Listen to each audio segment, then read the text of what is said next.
So when using Weebly.com, you can use a tool called Survey to create your own survey questions. So here on my hollingworthenglish.weebly.com, with organizing your writing, I've included at the bottom 5 questions on organization and just writing. For example, on a scale from 1 to 5, with 5 being the most often, how often do you have to write papers for class? And of course, anyone taking the survey can choose from 1 to 5. Other questions are like, what sort of writing do you enjoy?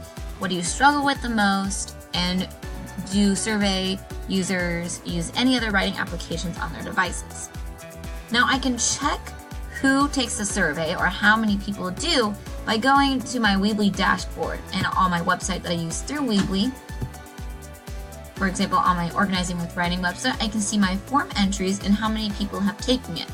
So far, only 2 people have taken it, but I can see all their responses, their timing, but I also get it on my email. So when you go on your Gmail or whatever email you use, Weebly will send you the submissions people have sent. And that is how you can use Weebly's survey application on their website.